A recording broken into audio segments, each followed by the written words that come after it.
Kethamara's crystalline fingers traced the ancient metal surface buried deep beneath Mars's red soil.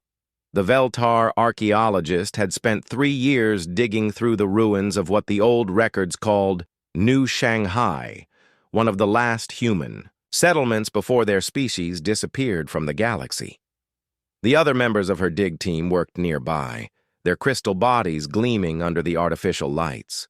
As energy beings who had taken solid form, the Veltar found human archaeology fascinating. These strange mammals had built so much with such limited lifespans.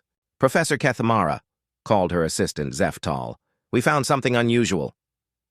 Kethamara moved through the excavation site with practiced ease. Her species had claimed this solar system after the humans vanished 30,000 years ago. They had strip-mined most of the planets for rare minerals, but Mars had been left mostly untouched. Too many human ghosts, the older Veltar said. The discovery lay in what appeared to be a buried laboratory. Unlike other human ruins they had found, this place showed no signs of the plague that had supposedly wiped out humanity. The metal walls were intact, and strange symbols glowed faintly along the surfaces. "The symbols are still active," Zeftal said, his voice filled with wonder.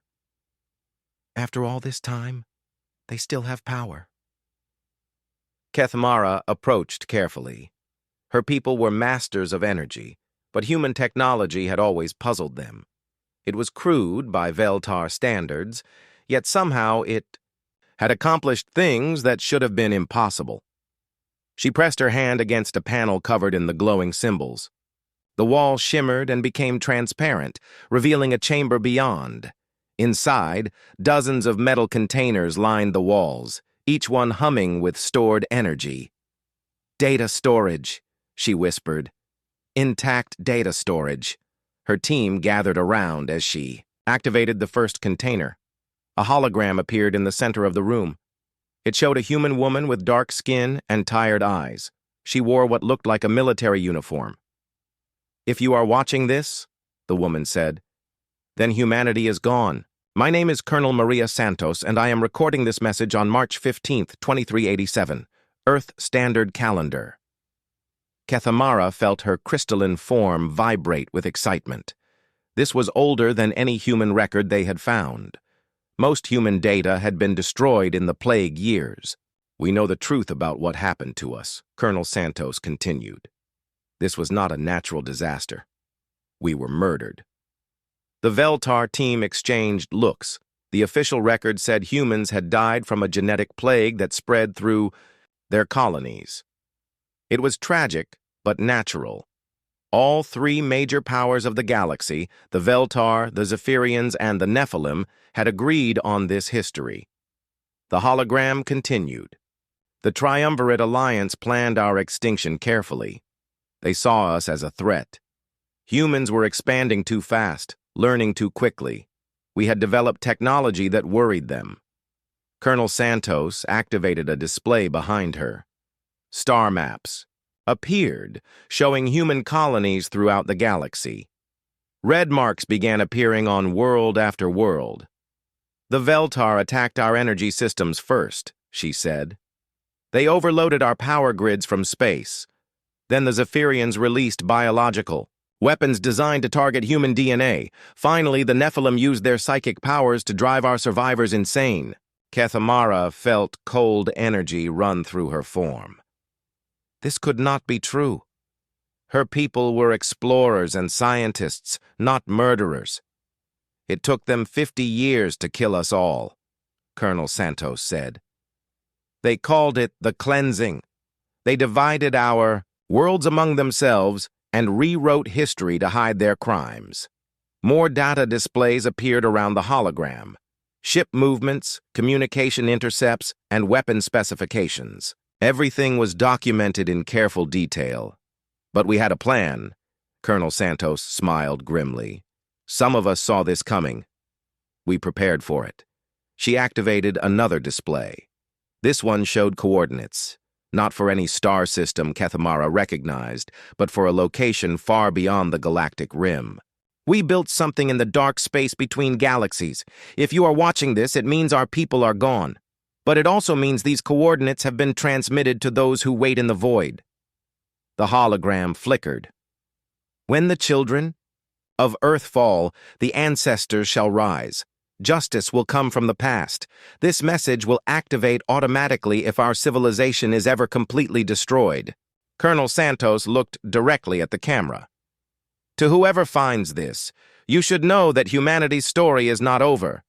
We may be gone, but we left guardians behind, and they have had 30,000 years to prepare. The hologram faded. The chamber fell silent except for the humming of the data containers. Zeftal spoke first. This must be some kind of human fiction, a story they created to make themselves feel important. But Kethamara was studying the energy readings from the containers. The data was genuine, the age was correct, and as she watched, new symbols began glowing on the walls around them. "Professor," her assistant said nervously, "the containers are activating something." Kethamara saw it too. The symbols were forming patterns, connecting to each other across the walls. The patterns looked like communication arrays. "It's sending a signal," she realized. "The message is being transmitted." She tried to stop the process, but her energy manipulation had no effect. The human system was isolated from her powers. Whatever they had built here was designed to resist Veltar technology. The signal pulsed out from Mars, carrying the coordinates from Colonel Santos's message. It spread through subspace, reaching far beyond the galaxy's edge into the empty darkness where nothing should exist. As the transmission completed, the containers went dark. The symbols faded from the walls. But Kethamara knew the damage was done. She thought about the implications. If this message was true, then her people were not the peaceful explorers she had believed them to be. They were conquerors who had committed genocide. And somewhere in the dark between galaxies, something was listening. "We need to report this to the High Council," Zeftal said. Kethamara nodded, but her mind was racing. Should she tell them about the signal? About the coordinates? The transmission had already been sent. There was no taking it back. She looked around the chamber one more time. On the wall, carved into the metal itself, were words in the human language. She translated them slowly. "Here lies the truth they tried to bury. Here begins the reckoning. They cannot escape." 3 days later, Kethamara stood before the Veltar High Council on their capital world. She presented her findings carefully, showing them the data about human civilization. But she did not mention the signal. "Interesting historical discovery," said High Counselor Velthara, "but irrelevant to current affairs. Humans were a minor species that died out naturally. This changes nothing." Kethamara bowed respectfully and left the council chamber. But as she walked through the crystal spires of her homeworld, she could not shake the feeling that everything was about to change. Far above, automated monitoring stations that had watched. The galaxy for 30,000 years detected the signal from Mars. They began their own transmissions, sending confirmation codes into the dark space beyond the stars. Something vast moved in that darkness, something that had been waiting. The message had been received. In the endless darkness between galaxies, something impossible floated in the void. The construct was massive beyond comprehension, larger than most moons, its hull made of materials that had never existed when humanity still lived in their home galaxy. For 30,000 years, it had drifted in the empty space, hidden from all sensors, all eyes, all detection. The ship called Sanctuary had been humanity's final gift to itself and its final curse upon those who had destroyed them. Deep within the ship's core, in chambers that stretched for kilometers, 50,000 humans slept in crystalline pods. But they were no longer the humans who had entered those pods so long ago. The long sleep had changed them in ways their creators had never imagined. The signal from Mars reached Sanctuary's receivers, and ancient systems came to life. Warning lights flickered in corridors that had been dark for millennia. Computer cores that had been running simulations for 30,000 years began new calculations. In the command center, a pod opened with a soft hiss. Fluid drained away as the occupant took her first breath in 300 centuries. Captain Sarah Chen had been 42 when she entered the pod. She was still 42 now, but the woman who climbed out was no longer entirely human. Her skin had a metallic sheen, her eyes glowed with soft silver light, and when she moved with inhuman grace and speed. The ship's artificial intelligence spoke to her through speakers in the walls. "Captain Chen, the activation signal has been received. Mars Monitoring Station 7 confirms total human extinction in the Milky Way galaxy." Sarah nodded, her enhanced mind already processing data streams that would have overwhelmed her original human brain. "Time elapsed since departure?" 30,412 years, 7 months, 16 days. Status of the fleet? All. 50,000 sleepers are viable. Physical enhancement process is 97% successful. Mental integration with ship systems is complete. We are ready for operation. Sarah walked to the central command station. Around her, other pods were opening. Men and women emerged, all showing the same metallic skin, the same glowing eyes. They had been humanity's best: soldiers, scientists, engineers, strategists. Now they were something more. "Admiral Harrison," Sarah called to a tall man with silver streaks in his black hair. He had been her second in command when they left. Now he moved with the deadly grace of a predator. "Captain," he replied, his voice carrying harmonics that had not been there before. "The weapon systems have been upgrading themselves according to the protocols. We have capabilities that did not exist when we departed." Sarah accessed the ship's memory banks directly through her neural interface. Information flowed into her mind like water, 30,000 years of automated research, development, and manufacturing. The ship had been building itself up while they slept, growing stronger, deadlier, more advanced. "Show me what we've become," she said.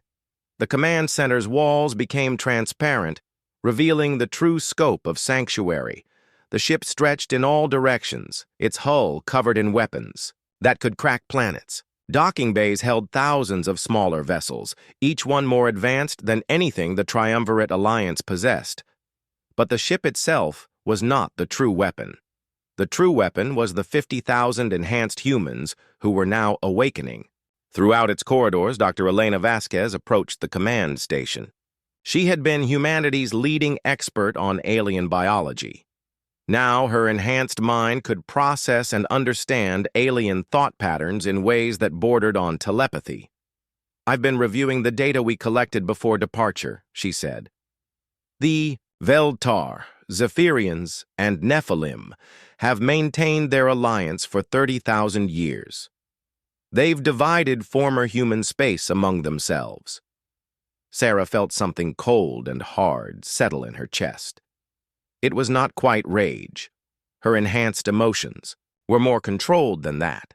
It was purpose, refined and focused like a laser beam. "What about Earth?" Dr. Vasquez's expression darkened. "They've turned it into a hunting preserve. Alien nobles hunt genetically reconstructed humans for sport. They call them primitives and consider it entertainment." For a moment, Sarah's control slipped. Energy crackled around her enhanced form, and the metal floor beneath her feet began to glow with heat.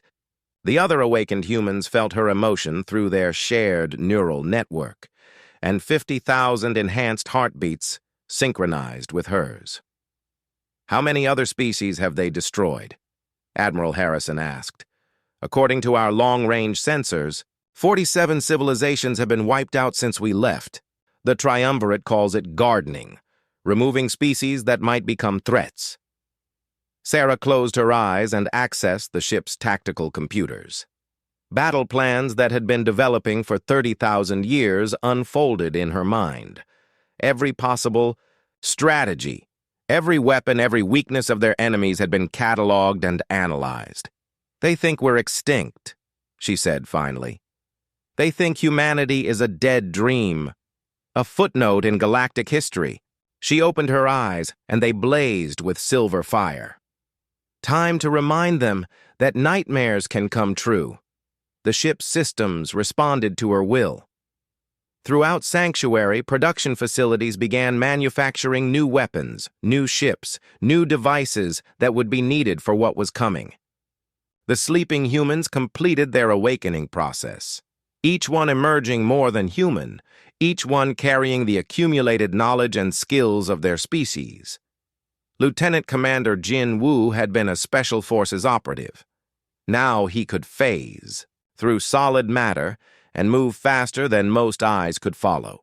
He reported to the command center with a team of similarly enhanced soldiers. "Strike teams are ready for deployment, Captain," he said. "We can begin reconnaissance immediately." Sarah nodded. "Take your best people. I want eyes and ears on every major world in former human space. But remember, we are not the humans who left this galaxy. We are not bound by their morality, their hesitation, their mercy." She turned to address all the awakened humans, her voice carrying through the ship's communication system to reach every corridor, every chamber. "For 30,000 years, our enemies have built their civilization on our graves. They have perverted our worlds, enslaved other species, and grown fat on the fear of those weaker than themselves. They believe they are safe. They believe they are untouchable." Her voice grew harder, carrying the weight of 30 millennia of accumulated purpose. "They are wrong. We are the children they tried to murder. We are the nightmare they thought they had buried. And we have had 30,000 years to plan their punishment." The enhanced humans throughout the ship felt her words resonate in their bones. They had been changed by the long sleep, but they were still human at their core. And humans, Sarah knew, were very good at holding grudges. "Prepare for insertion into the galaxy," she commanded. "It's time to go home." Sanctuary began to move, its vast bulk turning toward the distant glow of the Milky Way. Stealth systems that had been perfected over 30,000 years activated, making the ship invisible to any known form of detection. As they approached the galactic rim, Sarah felt a grim satisfaction. The Triumvirate Alliance had built their empire on the assumption that their victims were gone forever. They had forgotten that humans were survivors above all else. They were about to be reminded. Lieutenant Commander Jinwoo materialized inside the Veltar research facility on Kepler 442b without triggering a single alarm. His enhanced body had passed through the energy barriers like they were made of air. To the Veltar sensors, he simply did not exist. The facility had once been New Geneva, a human research colony that had made breakthrough discoveries in quantum physics. Now it was a Veltar laboratory where they studied primitive human artifacts for entertainment. Jin moved through the corridors like a ghost, his enhanced senses cataloging every detail. In the main laboratory, he found what he was looking for. Display cases filled with human technology, artwork, and personal items. A sign above the collection read, "Extinct Species Exhibition, the Human Curiosity." But it was the live specimens that made Jin's enhanced blood run cold. In containment, fields, naked humans stumbled around small enclosures. They had been genetically modified to be more primitive, shorter, less intelligent, with crude features. Veltar scientists studied them like lab animals, taking notes on their behavior. "Fascinating how they still try to form social bonds," one scientist was saying to another. "Even with their intelligence reduced to animal levels, they attempt primitive communication." Jin recorded everything through his neural interface, transmitting the data back to Sanctuary. But he forced himself to remain hidden, to watch, to gather intelligence. The plan required patience. He moved deeper into the facility and found the real horror. In the basement levels, Veltar engineers were working on something called Project Recreation. They had decoded human DNA and were mass-producing humans for the hunting preserves. Thousands of artificial wombs lined the walls, each one growing a human clone designed to provide authentic primitive hunting experiences for alien nobles. The Nephilim clients prefer the ones that run and scream more, one engineer was explaining to his colleague. We've enhanced their fear responses to make the hunt more exciting. Jin's hand moved to the plasma knife at his belt. It would be easy to kill them all right now. His enhanced reflexes were faster than their energy forms could react. But the mission came first. He planted micro-transmitters throughout the facility and moved on to his next target. The Zephyrian Bio-Research Station on Tau Ceti A had been built on the ruins of New Mumbai. The insectoid aliens had turned the former, human city, into a massive hive where they experimented with biological weapons. Sergeant Lisa Park phased through the hive's organic walls, her enhanced biology making her invisible to Zephyrian chemical sensors. She had been a biochemist before, the long sleep. Now she was something that could survive in any environment. The Zephyrians were working on something they called the second cleansing. In vast biochambers, they were developing diseases targeted at 47 different species throughout the galaxy. The Veltar want us to be ready, one Zephyrian scientist was clicking to another in their insect language. Lisa's enhanced brain translated automatically. They've detected some unusual energy signatures in dead space. They're concerned about new species developing outside our territory. The Nephilim agree, the other replied. Better to eliminate potential threats before they become problems. The second cleansing will ensure another 30,000 years of peace.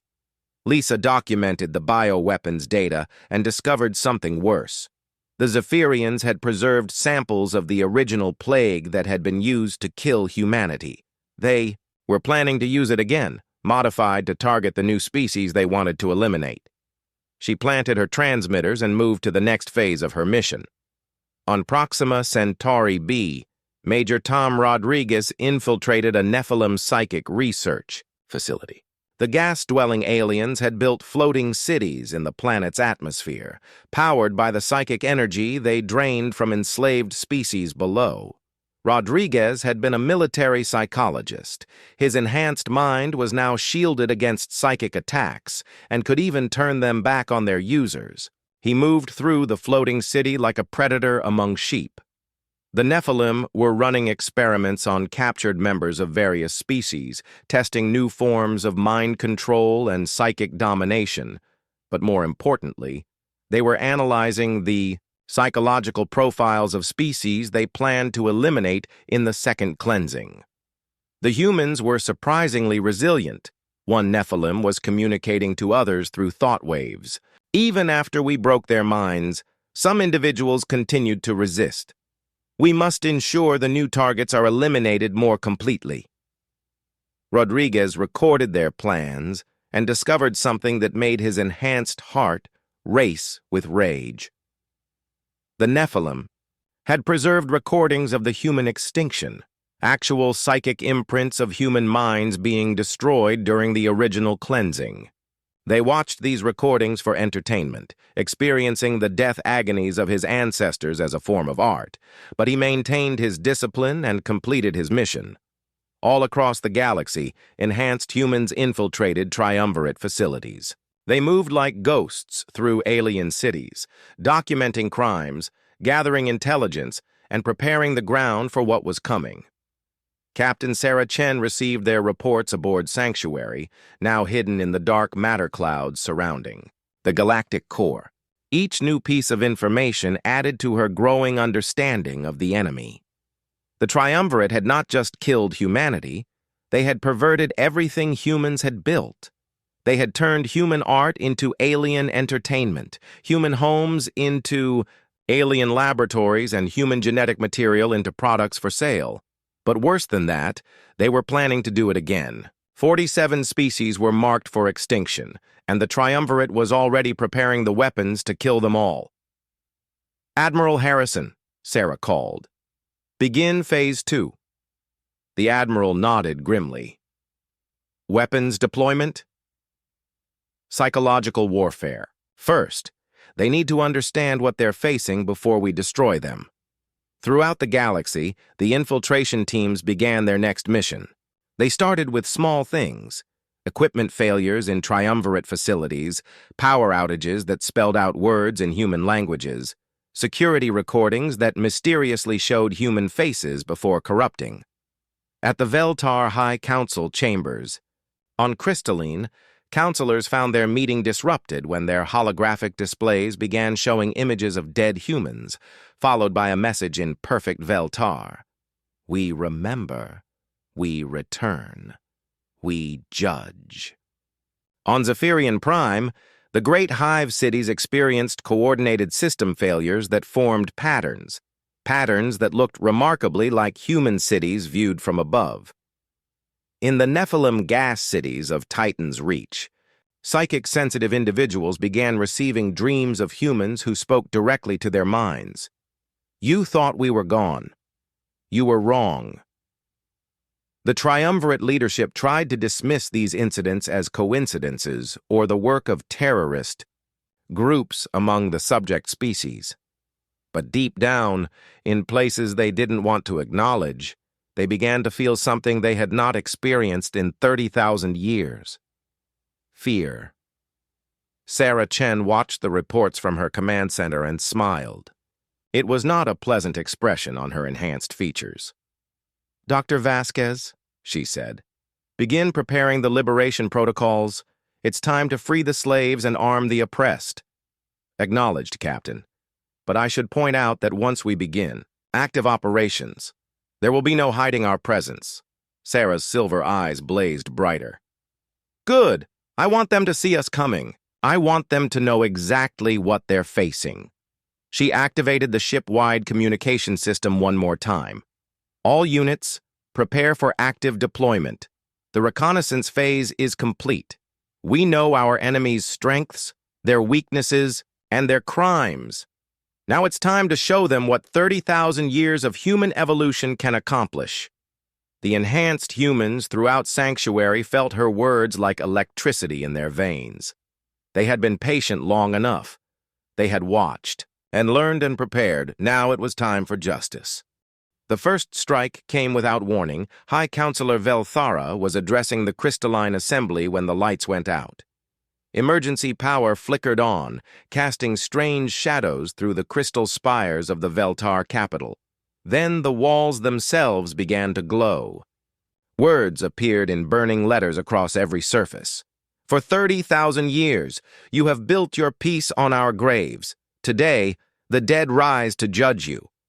Before the Veltar could react, figures materialized throughout the assembly hall. They moved too fast to track, their enhanced forms blurring between the crystal pillars. Veltar energy weapons fired wildly, but the shots passed through empty air. The humans were already somewhere else. Impossible, Velthara whispered, her crystalline form vibrating with fear. Humans are extinct. Lieutenant Commander Jin Wu appeared directly in front of her, moving so fast that he seemed to simply pop into existence. His silver eyes burned as he looked at the alien leader. Death is not extinction, he said in perfect Veltar. It is merely a delay. He vanished again before her guards could react, but not before placing a small device on the High Counselor's crystal chest. The device activated, and suddenly every screen in the assembly hall showed images, humans dying. In the original cleansing, but also images of the current human specimens being tortured in Veltar laboratories. You preserved our suffering as entertainment? Jin's voice echoed through the hall. Now experience it yourself. The device on Velthara's chest sent waves of psychic feedback through her nervous system. For the first time in her long life, the energy being experienced physical pain. Not just pain. She felt the exact sensations that humans had experienced while being murdered by her people 30,000 years ago. Similar attacks struck simultaneously across the galaxy. On Zephyrian Prime, the great hive cities found their bio-defense systems turned against them. Sergeant Lisa Park had infiltrated their central nervous networks, and now their own immune systems began attacking healthy tissue. Your diseases were designed to target human DNA. Her voice echoed through the hive corridors. We've modified them to target yours instead. The Zephyrian queen felt her exoskeleton beginning to dissolve as her own bioweapons consumed her from the inside. Around her, thousands of her offspring experienced the same fate, a perfect replica of how human children had died in the original plague. In the gas cities of the Nephilim, Major Rodriguez stood before the Psychic Council, his enhanced mind blazing with power that made their ancient telepathy seem like whispers. "You fed on our fear as we died," he said, his thoughts cutting through their psychic defenses like knives. "Now feed on your own." He projected the collective terror of 30,000 years of human suffering directly into their minds. The Nephilim, who had always been the predators in psychic space, found themselves helpless prey to a human mind that had been enhanced beyond their understanding. But these strikes were just the beginning. Captain Sarah Chen stood on the bridge of Sanctuary as the massive ship emerged from its hiding place. For the first time in 30,000 years, humanity revealed itself to the galaxy in all its terrifying glory. The ship was no longer the desperate refuge that had fled so long ago. It was a weapon of devastating power, its hull bristling with technology that defied comprehension. As it approached the Veltar homeworld, space itself seemed to bend around it. "Open communications to all triumvirate worlds," Sarah commanded. Her image appeared on every screen throughout the galaxy. The enhanced human woman stood like an avatar of judgment, her silver eyes burning with the accumulated rage of a murdered species. "I am Captain Sarah Chen of the human vessel Sanctuary," she announced. 30,000 years ago, your alliance committed genocide against my people. You believed you had erased us from existence. You were wrong." Across the galaxy, alien leaders watched in growing horror as Sarah continued. "We are the humans you tried to murder. We are the children you hunted for sport. We are the species you tried to erase from history. And we have returned to collect what you owe us." Behind her, the bridge of Sanctuary was revealed, showing row upon row of enhanced humans working at control stations that pulsed with deadly energy. "You turned our worlds into hunting grounds. You made our children into entertainment. You built your civilization on our bones. Today, that debt comes due." The transmission cut off, and across the galaxy, human strike teams began their real work. On Earth, Jin Wu led a team of enhanced soldiers through the hunting preserves where alien nobles had been murdering reconstructed humans for sport. The aliens found their prey had suddenly become predators. Enhanced humans moved through the hunting grounds like death itself, their weapons cutting through energy shields and armor as if they were paper. "The hunt is over," Jin announced, as he stood over the body of a Veltar noble who had personally killed thousands of human clones. "Now, you are the prey." On former human colonies throughout the galaxy, enhanced human teams began liberating slave populations. But they didn't just free the slaves, they armed them with weapons that could hurt their former masters. Dr. Vasquez had spent decades developing psychological warfare programs. Now she activated them all at once. Every triumvirate world found, itself flooded with images and sounds designed to break alien morale. They saw their leaders dying, their cities burning, their entire civilization crumbling under human assault. But the most devastating weapon was truth. The humans broadcast the real history of the galaxy, complete records of the original genocide, documented evidence of triumvirate war crimes, and detailed plans for the second cleansing. Species that had lived in fear of the triumvirate for millennia suddenly learned that their oppressors were not the peaceful rulers they claimed to be. Rebellions erupted on 1,000 worlds as enslaved populations rose against their masters. Admiral Harrison led the space battles with tactical brilliance that had been refined over 30,000 years. Human ships appeared throughout the galaxy, moving faster than any known technology, striking with weapons that seemed to violate the laws of physics. Veltar energy shields meant nothing to human weapons that existed in multiple dimensions simultaneously. Zephyrian bioarmor dissolved when exposed to human nanoweapons that had been evolving for millennia. Nephilim psychic attacks bounced harmlessly off minds protected by quantum barriers. The triumvirate tried to coordinate their response, but the humans had spent 30,000 years studying their enemies. Every communication was intercepted, every plan was anticipated, every movement was countered before it began. On Titans. Reach, the Nephilim Council made one last desperate attempt to use their psychic powers against the human fleet. They combined their mental energy into a weapon designed to drive human minds insane with despair. The psychic attack struck Sanctuary's hull and simply vanished.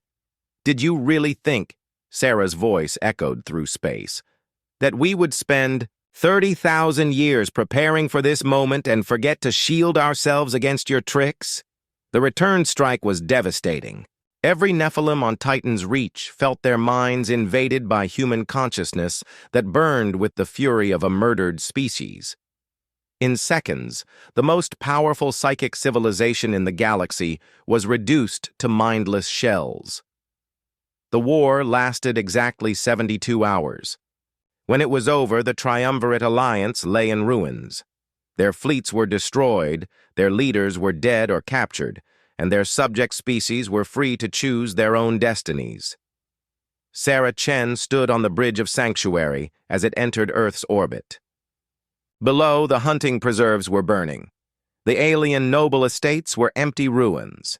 And in the distance, the blue marble that had once been humanity's home gleamed like a jewel in the darkness. "Justice," she said softly, "is not revenge. Justice is making sure the crime never happens again." The enhanced humans around her nodded. They had won, but victory was only the beginning. Now came the harder task, building something better from the ashes of what they had destroyed. 5 years after the war ended, Captain Sarah Chen walked through the Memorial Garden on New Terra, the planet humanity had built to honor their lost homeworld. Children of a dozen different species played together among the flowering trees, their laughter echoing across the peaceful grounds. The garden was beautiful, but it was not built for beauty alone. Every flower, every tree, every path told a story. The white roses remembered the human children who had died in the original cleansing. The silver fountains honored the enslaved species who had suffered under triumvirate rule. And at the center, a simple black stone bore names, billions of them, carved in letters so small they could only be read with enhanced vision. "Captain Chen?" Sarah turned to see a young Veltar approaching. This one was different from the old generation. Her crystal form was smaller, more delicate, and her energy field pulsed with uncertainty rather than arrogance. "My name is Silara," the young alien said.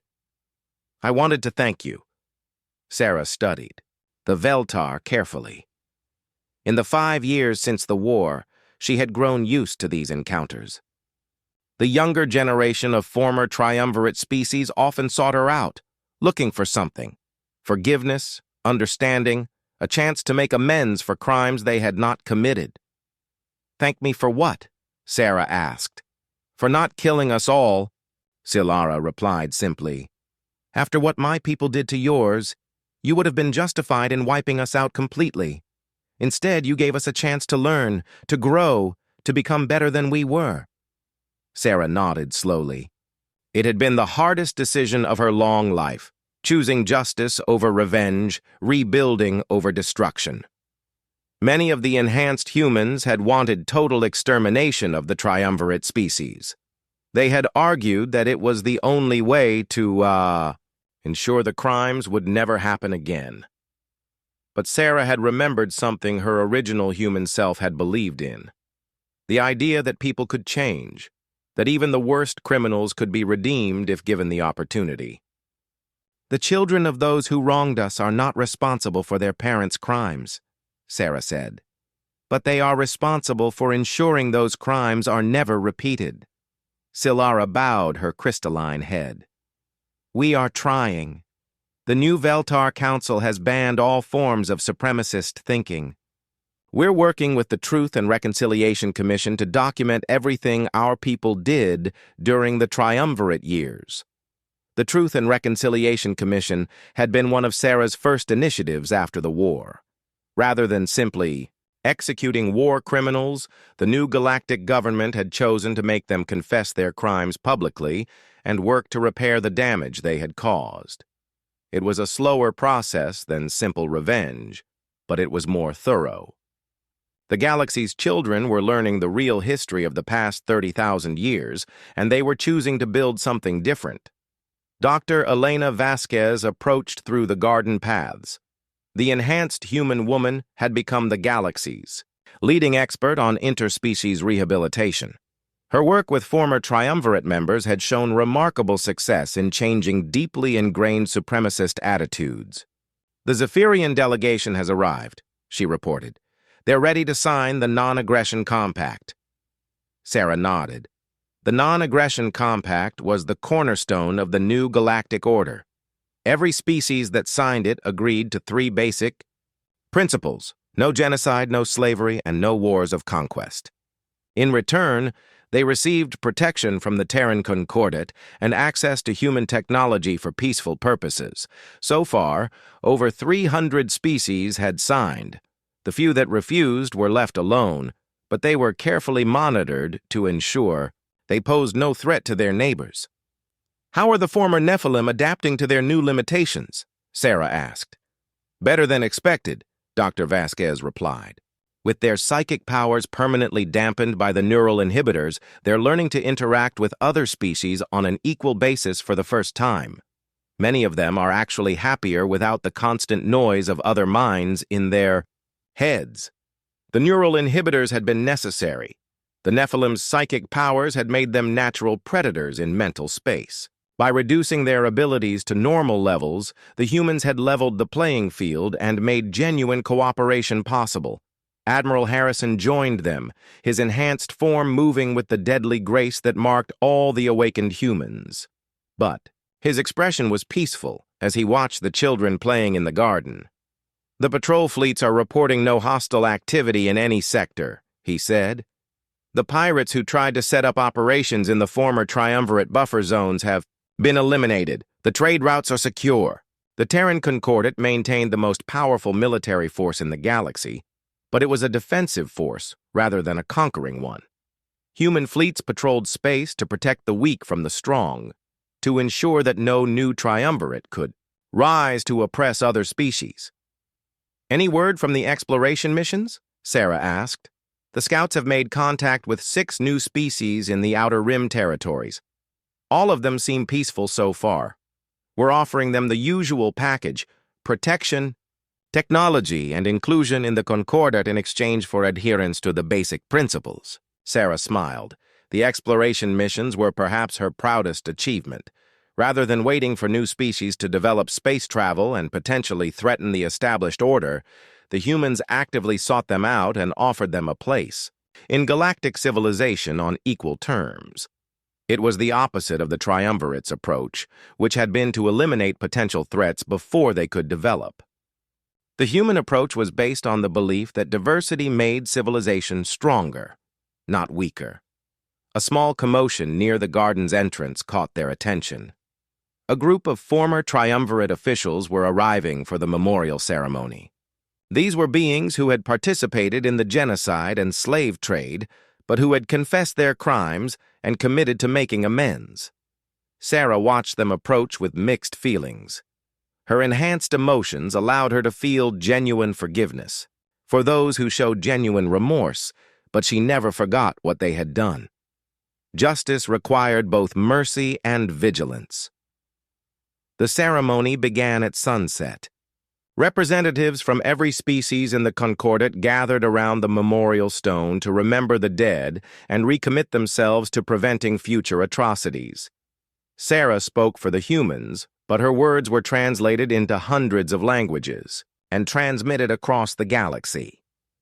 "We gather here not to celebrate our victory over evil, but to remember the price of allowing evil to triumph unchallenged.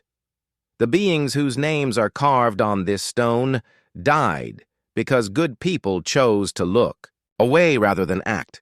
She gestured to the children playing in the garden as their parents listened to her words. These children will inherit the galaxy we build today. They will face their own challenges, their own temptations to take the easy path of hatred and fear. It is our responsibility to give them the tools they need to choose better than their ancestors did. After the ceremony, Sarah walked alone to a quiet corner of the garden where a smaller memorial stood. This one bore the names of the 50,000 humans who had awakened from the long sleep. Most of them had chosen to remain enhanced, but some had used human genetic therapy to return to baseline humanity and live normal lives. A few had died in the war, but most had survived to see the new galaxy they had helped create. Lieutenant. Commander Jin Woo had become a teacher, training new generations of peacekeepers to protect the weak. Sergeant Lisa Park had founded a medical research institute that developed cures for diseases that had plagued various species for millennia. Major Rodriguez had established schools that taught former enemies to live together peacefully. They had all found their own ways to build rather than destroy. As Sarah stood before the memorial, Silara approached again. The young Veltar carried a small crystal in her hands, a traditional offering of respect among her people. "Captain Chen," she said, "I have a question that troubles me. Ask it. You could have ruled the galaxy as conquerors. You had the power to make every species bow to human will. Why did you choose to share power instead?" Sarah took the crystal and held it up to catch the last rays of sunlight. The light refracted through its facets, creating rainbow patterns on the memorial stone. "Because," she said simply, "that's what humans do. We lift others up rather than tear them down. We build bridges rather than walls.